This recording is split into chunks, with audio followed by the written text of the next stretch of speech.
And ran right into on air, so I don't know if anybody got the the end of our conversation, but we've just been talk. But anyway, we are in studio with Joey Brite, and right before we left for the news, we said that your clients refer to you as the doctor of color. You bet. Could you elaborate on that for us? MD on the paint, right there.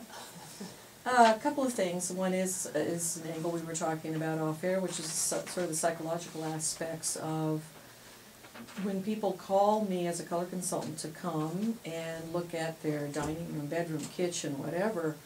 I'm looking in their homes. You know, it's like their abodes, their nests, and color brings up a lot. Not that they necessarily that's something that they've thought about ahead of time at all. But you have one person in a couple who says they want, they thought the living room was going to go green. And I get over there, and the other person in the couple who's there, they're saying, I don't like green. Now I realize they haven't talked before I've gotten there. This is where the doctor of color comes in. Because my goal is to make sure that there's some level of understanding and compromise so that whatever is achieved in terms of selecting the color, everybody feels like they had a say in it, and they're not doing something just because the other one wanted to, or because the other one maybe is the one writing the checks and has the money and holds, quote, the power in the relationship or the control in that way. But really to make them feel good that they have control, they took control over the situation. Color or a painter or something didn't come in just to take over and rob them of that pride. Because most people do, when they own a home, they have house pride, usually. Many times they haven't discovered it. And it takes somebody like me or another person from the trades to come in and give them that, kind of hand it to them in a way. So there's that aspect of the doctor of color where I find something that they both fall in love with and really feel good about. Sometimes the doctor of color comes in because I've got my tints with me. And it could be that I'm taking something they thought they wanted, maybe they started with a color and now it needs a little futzing. So then I'll bring in my tints and do stuff, and people usually just love to watch that. I don't like to get into doing custom tints very much because I like people to be able to go to the local store and just say, I want, such and such, and it's there. It's much more accessible that way than this idea of custom stuff that they'd have to hire me back or somebody else to play with. I'd rather give them the power right from the beginning. You say you go into people's homes and they own their homes. Do you help people who maybe live in apartments as well? Yes, absolutely. Absolutely. I grew up in, I was in apartments for years and years, and it's one of the reasons that I actually started out being a house painter. Is almost every apartment I went in, even if I lived there for 6 months, a year, maybe 2 years, I would do at least one wall. I would end up doing some kind of accent color, usually wherever the bedroom, or if it was often a studio apartment, wherever I put my bed, something that would cause me to feel like this is mine. Even if I didn't own the building or own the room or the space, I owned it by just putting some color in there. And that's really where it started. It wasn't a conscious thing like, oh, I'm going to, a few years from now I'm going to become a house painter and, down the line. No, I just would own that spot, and a lot of times because, many people, they move into apartments and you get some hideous chocolate shag carpet or something. You can't tear it up. Well, I even got over the years, and I became a better, more skilled painter and negotiator with landlords. I would negotiate ripping up that hideous carpet and then paying maybe for the hardwood floors to be redone if I thought I was going to stay there for a while.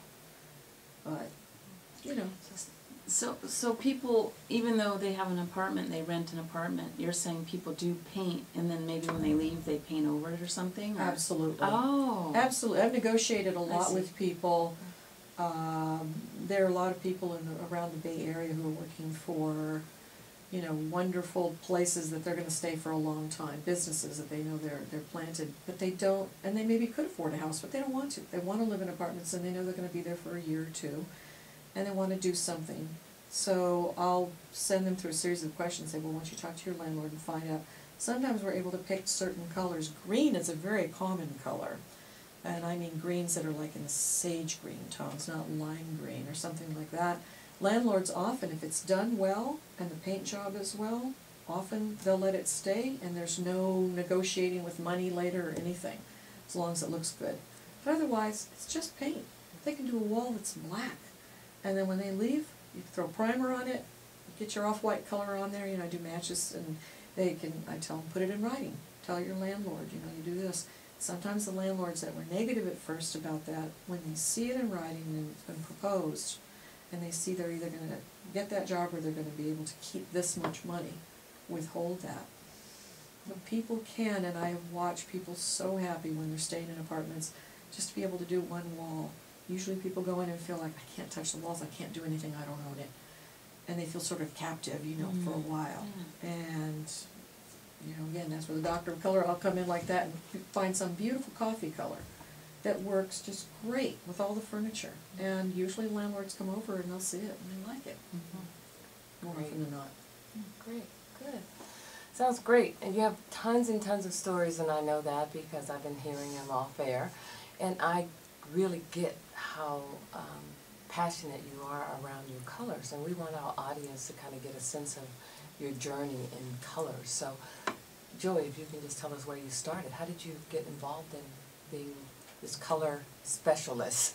I started out like a lot of females, I'd say, in the 70s and 80s that had, particularly for butch women, feeling like they didn't have a lot of options. I did not have a lot of formal education, and the jobs that I thought about doing, like teaching profession, I'd heard stories about other women, particularly butch lesbians, who had either gotten fired or they were accused, and it was this borderline threat they were going to get fired because, maybe they looked at a kid too long. There was some kind of insinuation that just thought, I don't want to put myself in that situation.